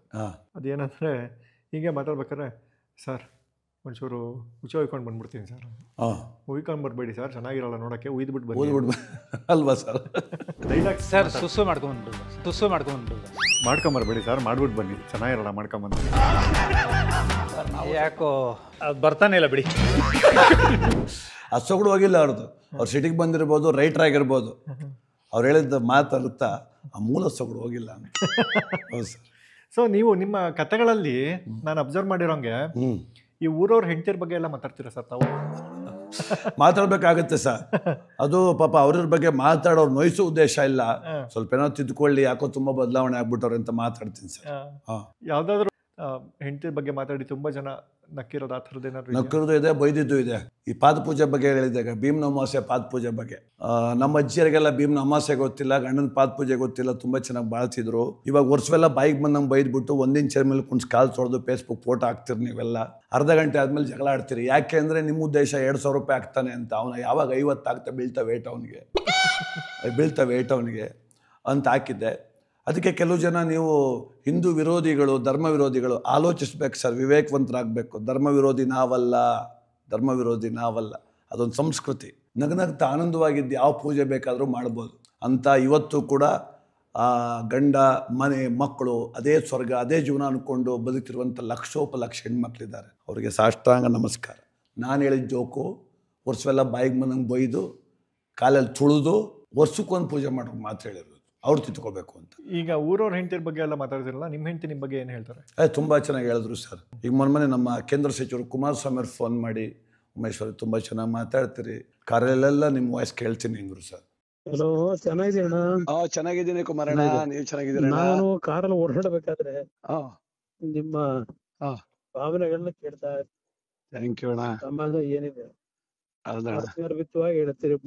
ಮೊಂಡ ಮಕ್ಕಳ ಹೇಗಿರಿ ಚೆನ್ನಾಗಿದ್ದೀರ. ಬಹಳ ಅದ್ಭುತವಾಗಿ ಮಾತಾಡ್ತೀವಿ. ಒಂದ್ಸಲ ಯಾವಾಗಾದ್ರೂ ದೊಡ್ಡವರು ನಮ್ಮ ಅಮ್ಮನ್ ಕೂರಿಸ್ಕೊಂಡು ಆಯ್ತಣ್ಣ, ಒಂದ್ಸಲ ಮನೇಲಿ ಮಾಡ್ಸೋಣಂತ. ಖಂಡಿತ ಅಣ್ಣ. ತುಂಬಾ ಅದ್ಭುತವಾಗಿ ಮೀನಿಸ್ತಾರೆ ಮಾತಾಡ್ತೀವಿ. ಬೆಳಗಾಂಗೆ ಹೋಗಿದ್ದೆ ಸರ್, ಚಿತ್ರದುರ್ಗಕ್ಕೆ ಹೋಗಿದ್ದೆ. ಬೆಳಗಾಂ ಜನ ಅಂದರು ಎಲ್ಲಿ ಕಲ್ತ್ರಿ ಸಾರ್ ಅಂದರು. ಚಿತ್ರದುರ್ಗ ಜನ ಅಂದರು ತುಂಬ ತಿಳ್ಕೊಂಡಿದ್ರಿ ಸಾರ್ ಅಂದರು. ಕನಕಪುರ ಜನ ಅಂದರು ಅಪ್ಪ ಎಂಥ ಜ್ಞಾನವಂತ ಅಂದರು. ನನ್ನ ಹೆಂಡ್ತಿ ಅಂತೇಳೆ ನಿಂಗೇನು ಗೊತ್ತಾಗಲ್ಲ, ಸುಮ್ಮನೆ ಊಟ ಮಾಡು ಅಂತ. ಗೊತ್ತಾಗಲ್ವಾ ನಿಮಗೆ? ಏನು ಅವ್ರು ಅನ್ಕೊಂಡ್ರೆ ಸಿಗ ಅವ್ರನ್ನೊಂದು ಇಂಟ್ರೂ ಮಾಡಿ ನೀವು. ಇಲ್ಲ ಸರ್, ಅದು ಮಕ್ಕಳು ಜಗತ್ತು. ಏನು ಓದ್ತಾ ಇದ್ದಾರೆ ಸರ್? ಸರ್ ಮಗಳು 7 ವರ್ಷ ಸರ್. ಚಿಕ್ಕ ಮಕ್ಕಳು. ಮದುವೆ ಆಗಿ 10 ವರ್ಷದ ಮೇಲೆ ಮಕ್ಕಳಾಗಿದ್ದು ನನಗೆ. 7 ವರ್ಷ ಮಗಳಿಗೆ, ಮಗನಿಗೆ 5 ವರ್ಷ ಸರ್. ಮಗಳು 1ನೇ ಕ್ಲಾಸು, ಮಗ LKG. ಸಿನಿಮಾಗಳಿಗೆಲ್ಲ ಕರ್ಕೊಂಡು ಹೋಗ್ತೀರಾ? ಇತ್ತೀಚಿನ ಸಿನಿಮಾಗಳ ಕತೆ ಏನು ಸರ್? ಸಿನಿಮಾಗಳಿಗೆ ಕರ್ಕೊಂಡು ಹೋಗ್ಬೋದು ಸರ್. ಆದರೆ ಈಗ ಮೊದಲೆಲ್ಲ ಒಂದು ಸಿನಿಮಾ ಮಾಡಬೇಕಂದ್ರೆ ಒಳ್ಳೆ ಸಂಗೀತ, ಒಳ್ಳೆ ಕತೆ, ಒಳ್ಳೆ ಕಥಾನಾಯಕ ಇವೆಲ್ಲ ಇತ್ತು ಸರ್. ಇವಾಗೇನಿಲ್ಲ ಸರ್, 4-5 ಮಚ್ಚು, 1-2-3 ಬಾಟ್ಲಿ ಬ್ಲಡ್ ಆದರೆ ಒಂದು ಸಿನಿಮಾ ಸುಮಾರಾಗಿ ಮಾಡ್ಬೋದು ಸರ್. ಈ ಮಟ್ಟಕ್ಕೆ ಹೊರಟುಬಿಟ್ಟವ್ರೆ. ಮೊದಲೆಲ್ಲ ಸರ್ ಮನೆ ಹೆಸರು, ಸಿನಿಮಾದ ಹೆಸರು ಮನೆಗೆ ಇಡ್ತಿದ್ರಂತೆ ಸರ್. ಕಸ್ತೂರಿ ನಿವಾಸ ನಿಲಯ, ಕಸ್ತೂರಿ ನಿವಾಸ ನಿಲಯ ಅಂತಿಟ್ರು. ತುಂಬಿದ ಮನೆ ಅಂತಿಟ್ರು. ಬಂಗಾರದ ಮನ್ಸದಲ್ಲಿ ರಾಜ್ಕುಮಾರ್ ಅವ್ರು ನೋಡಿ ರಾಜೀವಪ್ಪ ಅಂತ ಹೆಸರಿಟ್ರು. ಈಗ ಹೆಂಗೆ ಇಡೋಕ್ಕಾಯ್ತದೆ ಸರ್? ಮೆಂಟ್ಲು ಮಂಜ, ಲೂಸ್ ಮಾದ ಇಡೋಕ್ಕಾಯ್ತದೆ ಸರ್? ಮೊನ್ನೆ ಯಾರೋ ಬೇಕು ಹೇಳ್ದ, ಒಳ್ಳೆ ಸಿನಿಮಾ ಹೆಸರು ಬೇಕು, ಮನೆಗೆ ಇಡಬೇಕು, ಗು ಅನ್ನೋ ಅಕ್ಷರದಲ್ಲಿ ಹೇಳು ಅಂದ. ಗುನ್ನ ನಿಲಯ ಅಂತ ಇಟ್ಬಿಡಪ್ಪ ಅಂದೆ ಸರ್. ಅದೇ ತಾನೇ ಸಿನಿಮಾ. ಮಕ್ಕಳು ಕಾನ್ವೆಂಟ್ಗೆ ಹೋಗ್ತಾರಾ? ಹೌದು ಸರ್. ಮಾಧವ ವಿದ್ಯಾಲಯ ಅಂಥೇಳಿ, ಅದು ಒಂದು ಧಾರ್ಮಿಕವಾದಂಥ ಶಾಲೆ ಸರ್. ಏನು ಗುರುಕುಲ ಪದ್ಧತಿ ಇದೆ ಆ ಪದ್ಧತಿ ಇದೆ, ಅಲ್ಲಿಗೆ ಸೇರಿಸಿದ್ದೀವಿ ಸರ್. ಅಲ್ಲಿ ಶಿಕ್ಷಣ ಜೊತೆಗೆ ಸಂಸ್ಕಾರ ಇದೆ. ಕೆಲವರು ಮಕ್ಕಳನ್ನ ಕಾನ್ವೆಂಟಿಗೆ ಕಳಿಸ್ತಾರೆ. ಆ ತಾಯಂದ್ರ ಮೆಂಟಾಲಿಟಿ ಬಗ್ಗೆ ಏನಾದ್ರು ಹೇಳೋದಾದ್ರೆ? ಸರ್ ಮೆಂಟಾಲಿಟಿ ಈಗಂತೂ ತುಂಬ ಚೇಂಜ್ ಆಗಿದೆ. ಯಾರು ಕೇಳಿದ್ರು ನನ್ನ ಮಗ ಡಾಕ್ಟ್ರ್ ಆಗ್ಬೇಕು, ನನ್ನ ಮಗ ಡಾಕ್ಟ್ರ್ ಆಗ್ಬೇಕಂತಾರೆ. ಇನ್ನೊಂದು 20 ವರ್ಷ ಸರ್ ಅವ್ರವ್ರು ಇಂಜೆಕ್ಷನ್ ಮಾಡ್ಕೋಬೇಕಾಗ್ತದೆ. ಅಪ್ಪಂಗೊಂದು ಇಂಜೆಕ್ಷನ್ನು, ಅಮ್ಮನಿಗೊಂದು ಮಾಡಿಬಿಟ್ಟು ಅವನೊಂದು ಮಲ್ಕೋಬೇಕಷ್ಟೇ, ಇನ್ನೇನಿಲ್ಲ. ಯಾಕೆಂದರೆ ಮಕ್ಳು ಕೌಶಲ್ಯ ಕಲಿಸ್ತಿಲ್ಲ ನಾವೆಲ್ಲ. ನೀನು ಡಾಕ್ಟ್ರ್ ಆಗಬೇಕು, ನೀನು ಇಂಜಿನಿಯರ್ ಆಗಬೇಕು, ಇದೊಂದು ತಲೆಗೆ ತುಂಬಿ ಮಕ್ಕಳನ್ನ ದಿಕ್ಕೆಡ್ಸ್ತಾ ಇದ್ದಾರೆ ಪೋಷಕರು ಸರ್. ನಮ್ಮನೆ ಪಕ್ಕ ಒಂದು ಮಗು UKGಗೆ ಹೋಗ್ತದೆ. ಅಯ್ಯಮ್ಮ ಏನು ಹೊಡಿತಾ ಇದ್ಲು. ನನಗೆ ಯಾಕಮ್ಮ ಹಂಗೆ ಹೊಡಿತೀಯ ಅಂದೆ. ನನ್ನ ಮಗನಿಗೆ ಹೆಂಗಾರು ಹೊಡಿತೀನಿ, ಬಾಯಿ ಮುಚ್ಕೊಂಡು ಹೋಗ. ಹಳ್ಳಿ ಭಾಷೆ ಸರ್. ಆದರೂ ಪರವಾಗಿಲ್ಲ ಬಿಡಮ್ಮ, ಆದರೂ ಹಂಗೆ ಹೊಡಿಬಾರ್ದು. ಯಾಕೆ ಹೊಡಿತೀಯ ಅಂದೆ. ಸಾರ್ 3 ಲಕ್ಷ ಸಾಲ ಮಾಡಿ ಕತ್ತಲಿದ್ದು ಮಾಂಗಲ್ಯಚನ ಎಡ ಇಟ್ಟು ಈ ನನ್ನ ಮಗನ ಮಂಡ್ಯ ಕಾನ್ವೆಂಟ್ಗೆ ಸೇರಿಸಿಲ್ವಾ? ಸೇರಿಸಿದ್ದಿ. ಮತ್ತು ನಾನು ತಂಗ್ಳಿಡ್ತೀನಿ ಕಣಿ, ನನ್ನ ಮಗನ ಉಪ್ಪಿಟ್ಟು ಹಾಕಲ್ವಾ? ಮತ್ತು ಇವನಿಗೆಲ್ಲ ಸ್ನ್ಯಾಕು ಎಲ್ಲ ತಂದು ಕೊಡಲ್ವಾ? ಮತ್ತೇನಂದ ನನ್ನ ಇವನು? ಏನಂದ ಹೇಳಮ್ಮ, ಆ ಮಗು ಹೇಳುತ್ತಾ ಅಂದೆ. ಅವ್ವ ಅಂತ ನೋಡಿ ಸಾಕು. ಮತ್ತು ಇನ್ನೇನು ಅನ್ಬೇಕು ಅಂದೆ. ಮಮ್ಮಿ ಅನ್ನೋಕ್ಕಿಲ್ವಾ? 3 ಲಕ್ಷ ಸಾಲ ಮಾಡಿದ್ದೀನಿ. ಅಲ್ಲಿಗೆ ಅವ್ರ ಮೆಂಟಾಲಿಟಿ ಅಷ್ಟು ಸಾಲ ಮಾಡೋದು ಮಗನ ಕೈಲಿ ಮಮ್ಮಿ ಅನ್ಸ್ಕೊಳ್ಳೋಕ್ಕೆ ಅಂತ. ಇಂಗ್ಲೀಷಲ್ಲಿ ಮಾತಾಡಿದವರೆಲ್ಲ ದೊಡ್ಡವರು ಅನ್ನೋ ಕೆಟ್ಟ ಭಾವನೆ ಮೊದಲು ಬಿಡ್ಬೇಕು ಸರ್. ವ್ಯಾವಹಾರಿಕ ಭಾಷೆ 1,00,000 ಕಲಿಬೋದು, 1,000 ಕಲಿಬೋದು, ಗೌರವಿಸೋಣ ಸರ್ ನಾವು. ಆದರೆ ಕನ್ನಡಾಭಿಮಾನ ಮನೆಯಲ್ಲಾರು ಇರಲಿ ಅಂತ ನಮ್ಮ ಭಾವನೆ. ಕನ್ನಡಕ್ಕೆ ಹೋರಾಡು, ಕನ್ನಡದ ಕಂದ, ಕನ್ನಡವ ಕಾಪಾಡು, ನನ್ನ ಆನಂದ, ಜೋಗುಳದ ಅರಕೆ ಇದು, ಮರೆಯದಿರು ಚಿನ್ನ, ಮರೆತೆ ಆದರೆಯೋ ಮರೆತಂತೆ ನಾನು. ಕನ್ನಡವೇ ನಮ್ಮಮ್ಮ, ಅವಳಿಗೆ ಕೈ ಮುಗಿಯಮ್ಮ. ಸರ್, ಈ ಫಾರಿನ್ ಕಂಟ್ರಿಗಳಿಗೆಲ್ಲ ಹೋಗಿದ್ದೀರಾ ನೀವು? ಇಲ್ಲ ಸರ್, ಹೋಗಿಲ್ಲ ಸರ್. ಮಂಡ್ಯ ಜಿಲ್ಲೆಯಲ್ಲಿ 1700 ಚಿಲ್ಲರೆ ಹಳ್ಳಿ ಇದ್ದಾವೆ, ದಾಖಲೆ ಗ್ರಾಮಗಳು ಸೇರಿ. ನನ್ನ ಯೋಗ್ಯತೆಗೆ ಇನ್ನೂ 800 ಹಳ್ಳಿ ಮುಟ್ಟಿಲ್ಲ ನಾನು. ಕರ್ನಾಟಕ ಫೇಮಸ್ ಅಂತ ಹೇಳ್ಕೊಬೋದು ಅಷ್ಟೇ. ಇನ್ನು ನಮ್ಮ ಅಕ್ಕಪಕ್ಕ ಹಳ್ಳಿಗಳಲ್ಲೇ ಆಡೋಕ್ಕಾಗಿಲ್ಲ. ಫಾರಿನೆಲ್ಲ ಇಲ್ಲ. ಅಂದರೆ ಫಾರಿನಲ್ಲಿ ತಿಥಿಗಿತಿ ಇಲ್ಲಲ್ಲ ಸರ್. ಕರೆಸ್ತಿದ್ರು ಏನೋ. ಬರೀ ತಿಥಿಗೆ ನಾನು ಬ್ರ್ಯಾಂಡ್ ಆಗಲ್ಲ ಅಂದರೂ ಜನ ಬ್ರ್ಯಾಂಡ್ ಮಾಡಿದ್ದಾರೆ. ಶಿವರಾವ್ ಉಮೇಶ್ ಯಾತಕ್ಕೆ ಸರಿ ಅಂದರೆ ತಿಥಿಗೆ ಸರಿ ಅಂತ. ಪರವಾಗಿಲ್ಲ, ಯಾವುದೋ ಒಂದು ವಿಭಾಗದಲ್ಲಿ ಒಪ್ಕೊಂತಾರೆ, ಸಂತೋಷ ಪಡ್ತಾರೆ. ಅದಕ್ಕೆ ಆನಂದವಾಗಿವಿ. ಅಂಥ ಒಂದು ಒಳ್ಳೆ ಅವಕಾಶ ಸಿಕ್ಕಿದ್ರೆ ಖಂಡಿತ ಹೋಗೋಣ ಸರ್. ಇದೆ ಸರ್ ಅವಕಾಶ. ಶ್ರೀನಿಧಿ ಹಾಲಿಡೇಸ್ ಅಂತ ಇದೆ ಸರ್. ಹೌದಾ? ಇವರು ಡೊಮೆಸ್ಟಿಕ್ ಮತ್ತು ಇಂಟರ್ನ್ಯಾಷನಲ್ ಟೂರ್ ಪ್ಯಾಕೇಜಸ್ ಕೊಡ್ತಾರೆ. ಅವರು ನಿಮ್ಗೊಂದು ಗಿಫ್ಟ್ ಕೊಟ್ಟಿದ್ದಾರೆ. ಖಂಡಿತ. ನೋಡಿ. Thank you sir. Srinidhi holidays ಒಂದು ಇಂಟರ್ನ್ಯಾಷನಲ್ ಟೂರ್ ಪ್ಯಾಕೇಜಸ್. ಇವ್ರದ್ದು ಬೆಂಗಳೂರು ಮತ್ತು ಮೈಸೂರಲ್ಲಿ ಬ್ರಾಂಚ್ ಇದೆ. ಹಾಂ. ಜೊತೆಗೆ ಸುಮಾರು ಇಲ್ಲಿವರೆಗೂ ಒಂದು 600ರಿಂದ 800 ಟ್ರಿಪ್ಗಳನ್ನು ಮಾಡಿದ್ದಾರೆ. ಟ್ರಿಪ್ನ ಕಸ್ಟಮೈಸ್ ಮಾಡಿಕೊಡ್ತಾರೆ ಸರ್. ನೀವು ಬರೀ ಕರ್ನಾಟಕ ಸುತ್ತಬೇಕಾ, ಅದನ್ನು ಮಾಡಿಕೊಡ್ತಾರೆ. ಬರೀ ಇಂಡಿಯಾ ಸುತ್ತಬೇಕಾ, ಅದು ಮಾಡಿಕೊಡ್ತಾರೆ. ಬೇರೆ ರಾಜ್ಯ ಸುತ್ತಬೇಕಾ, ಫಾರಿನ್ಗೆ ಹೋದರೆ ನಿಮ್ಗೆ ಯಾವ್ಯಾವ ಪ್ಲೇಸ್ ಬೇಕೋ ಅದನ್ನು ಮಾತ್ರ ಇದು ಮಾಡಿಕೊಡ್ತಾರೆ. ಇಂಡಿವಿಜುವಲ್ ಟ್ರಿಪ್ ಆಗಿರ್ಬೋದು, ಗ್ರೂಪ್ ಟ್ರಿಪ್ಸ್ ಆಗಿರ್ಬೋದು, ಯಾವ್ದು ಬೇಕಾದ್ರೂ ಮಾಡಿಕೊಡ್ತಾರೆ. ಅವರು ನಿಮ್ಗೊಂದು ವಿಶೇಷ ಉಡುಗೊರೆ ಕೊಟ್ಟಿದ್ದಾರೆ. ಧನ್ಯವಾದಗಳು ಶ್ರೀನಿಧಿ ಹಾಲಿಡೇಸ್ ಅವರಿಗೆ. ನಾವು ಕಾರ್ಯಕ್ರಮಕ್ಕೆ ಅಂತ ಹೋಗದೇ ಇದ್ರು ನಮ್ಮ ಕುಟುಂಬ ಸಮೇತವಾಗಿ ಒಂದು ಸಲ ವಿದೇಶ ಪ್ರವಾಸ ಮಾಡುವಂಥ ಆಸೆ ಇದೆ. ನಮ್ಮ ಮಕ್ಕಳು ಅವ್ರಿಗೂ ಕೂಡ ವೈಯಕ್ತಿಕವಾದ ಸಂತೋಷಗಳಿರ್ತವೆ. ನಾವು ಕೂಡ ಕುಟುಂಬ ಸಂತೋಷವೇ ನಮ್ಮ ಸಂತೋಷ ಅಂದ್ಕೊಂಡಿರೋದು. ಆದ್ದರಿಂದ ಖಂಡಿತವಾಗಿ ನಾನು ಕೂಡ ಶ್ರೀನಿಧಿ ಹಾಲಿಡೇಸ್ ಅವರ ಪರವಾಗಿ ಒಂದು ಸಲ ವಿದೇಶ ಪ್ರವಾಸ ಮಾಡುವ ಆಸೆ ಇದೆ. ದಯಮಾಡಿ ಎಲ್ಲ ಗ್ರಾಹಕರು ಕೂಡ ಸದುಪಯೋಗ ಪಡಿಸ್ಕೊಳ್ಳಿ. ಶ್ರೀನಿಧಿ ಹಾಲಿಡೇಸ್ ಅವರ ಒಂದು ಸಹಕಾರ ಪಡ್ಕೊಂಡು ತಮ್ಮ ವಿದೇಶದ ಕನಸನ್ನು ನನಸಾಗಿಸ್ಕೊಳ್ಳಿ. ಧನ್ಯವಾದಗಳು. ಈ ಸಿಟಿನಲ್ಲಿ ಯಾರಾದರೂ ದೇವ್ರು ಬಂತು ಅಂದರೆ ಏನಪ್ಪ ಸ್ವಾಮಿ ಅದನ್ನು ಹೇಳು ಅಂತಾರೆ. ಹಳ್ಳಿಲೇ ಬಾಯಿ ಮುಚ್ಕೊ ಕುಂತ್ಕೊಳ್ಳ ಅಂತ ಎಳ್ದಾಕ್ರೆ ಅವ್ನ ನಾಚಿಕೆ ಅಂತಾರೆ. ಏನಾಗಿದೆ ಅಂದರೆ ಮೇಕಪ್ ಹುಚ್ಚು ಬಂದ್ಬಿಟ್ಟಿದೆ ಸರ್ ಜನಕ್ಕೆ. ಶವ ನೋಡೋಕ್ಕೂ ಮೇಕಪ್ ಮಾಡ್ಕೊಂಡು ಹೋಗಿ ಶುರು ಮಾಡ್ಕೊಂಡ್ಬಿಟ್ಟವ್ರೆ. ಶವ ನೋಡೋಕ್ಕೂ ಮೇಕಪ್ ಮಾಡ್ಕೊಂಡು ಹೋಗಿ ಶುರು ಮಾಡ್ಕೊಂಡ್ಬಿಟ್ಟವ್ರೆ. ಈಗ ಸತ್ತವ್ರ ಮನೇಲಿ ಹೋದಾಗ ಅಲ್ಲಿ ಕೆಲವೊಂದು ಹಾಸ್ಯ ಪ್ರಸಂಗಗಳಾಗತ್ತೆ. ತುಂಬ ಆಗುತ್ತೆ ಸರ್. ಫೋನ್ ಮಾಡ್ತಾರೆ, ಫೋನ್ ಮಾಡಿ ಸರ್ ಸರ್ ಈ ಕನ್ನಡದ ಬಗ್ಗೆನೇ ಮಾತಾಡ್ತಾ ಈ ಕೆಲವು ಕವಿಗಳ ಹೆಸರು ಹೇಳಿದ್ರೆ ಅವರು ಬರೆದಿರೋ ಕವಿತೆಗಳು ಅಥವಾ ಪದ್ಯಗಳು ಅಥವಾ ಏನಾದರೂ ಅವ್ರು ಹೇಳಿರೋ ಮಾತುಗಳು ತಾವು ಹೇಳ್ಬೋದು ಯಾರ್ದಾದ್ರು ಒಂದಿಬ್ರದ್ದು? ಪ್ರಯತ್ನ ಮಾಡ್ತೀನಿ ಸರ್. ಮತ್ತು ಆ ಹೆಣ್ಮಕ್ಳೆಲ್ಲ ಎಲ್ಲರೂ ಆಸೆ ಪಡೋದು ಇಷ್ಟೇ, ನಾನು ಹೇಳ್ದಂಗೆ ಕೇಳೋ ಗಂಡ ಬೇಕಂತ.